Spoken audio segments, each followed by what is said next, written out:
সুপ্রভাত বন্ধুরা, একটা নতুন ব্লগে তোমাদের স্বাগত জানাই। দেখো সকাল সকাল উঠে পড়েছি আর উঠে আগে এক্সারসাইজ করে নিচ্ছি।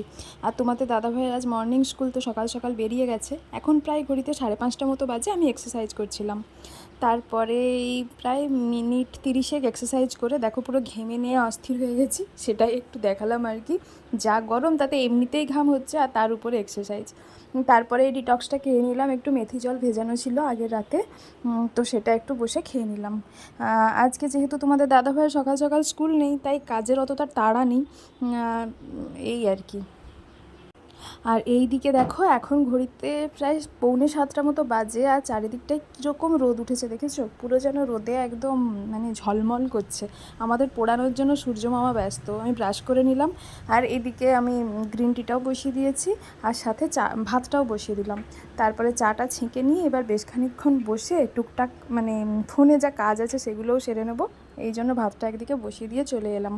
তো এরপরে ভাবছিলাম মাম্মামের জন্য কি খাবার বানানো যায়, তো দেখলাম কলাগুলো নষ্ট হয়ে যাচ্ছে, ভাবলাম ওটা দিয়ে আজকে প্যানকেক বানিয়ে দিই। তো কলার পেস্ট করে তাতে আটা দিয়ে আর সামান্য পরিমাণ ড্রাই রোস্ট দিয়ে আর সাথে কিশমিশ অ্যাড করেছি।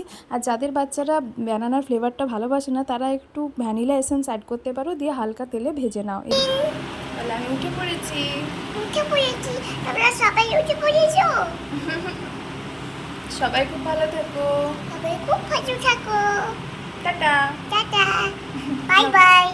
এরপরে মাম্মামকে ফ্রেশ করিয়ে দিয়ে ওকে বাদামটা দিয়ে দিলাম, ও বসে খেয়ে নিচ্ছিল।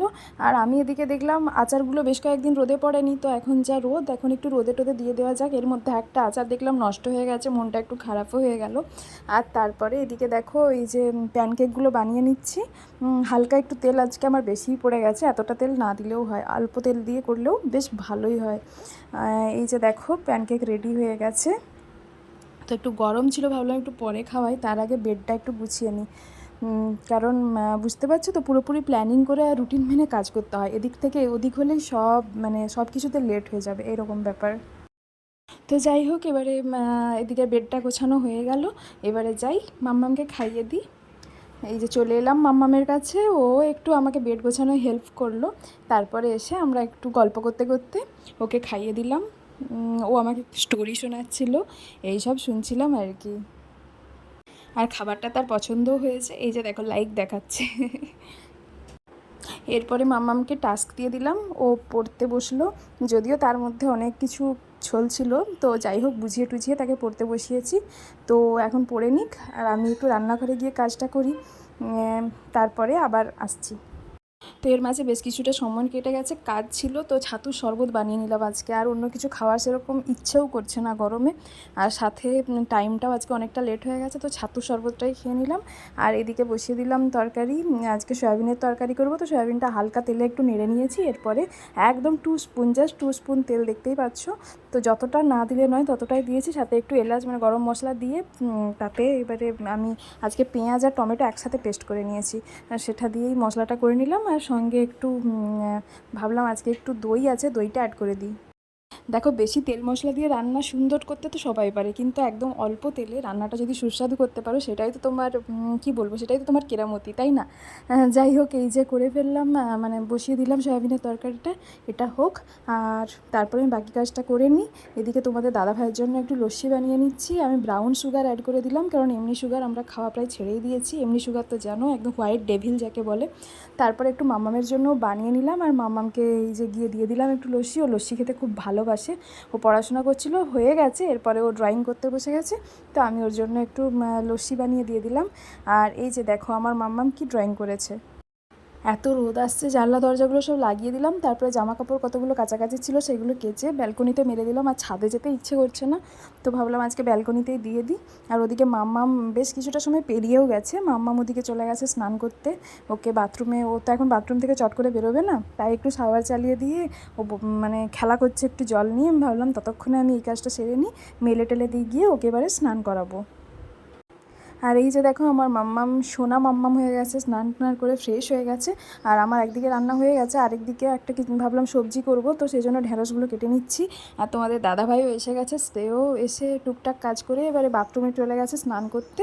আমি রান্নাটা বসিয়ে দিলাম। তারপরে মা আর মেতে ভাবলাম আজকে তো ফল খাওয়া হয়নি, তো দুজনে একটু ফল নিয়ে বসে পড়লাম। আর সাথে আমি একটু মাম্মামকে বকেছিলাম, তো সেই জন্য কেমন আদর করছে দেখো। ও এটা করতে খুব ভালোই পারে। যাই হোক, এই রান্নাটাও এই যে বসিয়ে দিলাম এদিকে। তারপরে পাপা আর মেয়েতে বললো কালকে আইসক্রিমগুলো এনে রাখা আছে, সেগুলো তো খাওয়া হয়নি, এই যে ওদের জন্য আইসক্রিম নিয়ে যাচ্ছি। আইসক্রিম দেখলেই মনটা যেন খুশখুশ হয়ে যায়। বলো তোমরা কে কে ভালোবাসো? যদিও আমি চকলেট ফ্লেভারটা অতটা ভালোবাসি না, এটা মেয়ের জন্যই নেওয়া বিশেষ করে। তো এই আর কি, সবাই মিলে একটু বসে বসে আইসক্রিম খাওয়া হচ্ছে, দারুণ।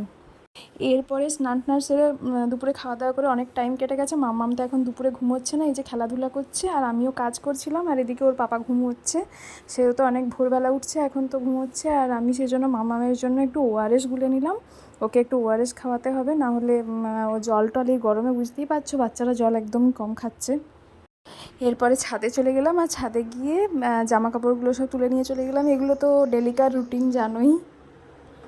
এসে মাম্মামকে একটু খাইয়ে টাইয়ে দিয়ে রেডি করে দিলাম, ও এই যে মিশের বাড়ি যাচ্ছে। আর এদিকে দেখো সন্ধ্যা প্রায় হয়েই গেল, লাইট জ্বলে গেছে, মানে প্রায় 6টা সাড়ে 6টা বেজে গেছে। এই যে যাচ্ছে, আমি একটু উপর থেকে জুম করেই ভিডিওটা নিলাম তোমাদের জন্য, তোমাদেরকে দেখাবো বলে। এই যে পাপা আর মেতে চললো। তার মাম্মামকে এই যে ওপর থেকে আমি টাটা করছিলাম, ও উপরে তাকিয়ে টাটা করছিল আমাকে। তার এইসব কাজ করতে করতে সাথে আবার মোবাইল ধরে ভিডিও করা, কাজটা যথেষ্ট চাপের, বুঝলে তো। যাদের বাড়িতে কেউ হেল্প করে দেয় সেই ব্যাপারটা আলাদা, কিন্তু মোবাইল পুরোপুরি ধরে কাজ করা, যাই হোক, যারা বোঝে না তারা অনেক কিছুই ভাবে যে এদের হয়তো কিছু কাজ নেই, এইসব করছে, মোবাইল নিয়ে সবসময় ভিডিও বানাচ্ছে। ছাড়া যারা বোঝো তাদের উদ্দেশ্যে এই কথাটা বলা যে কাজটা যথেষ্ট চাপের, তোমরা একবার করে দেখো বুঝবে। তারপরে দেখো কাজটা সেরে নিয়ে আমি, মাম্মাম বলেছিল চকলেট আইসক্রিম খাবে, তো ওর জন্য একটু বানাচ্ছি। আমি এই ফার্স্ট টাইম বানাচ্ছি, জানি না কেমন হবে।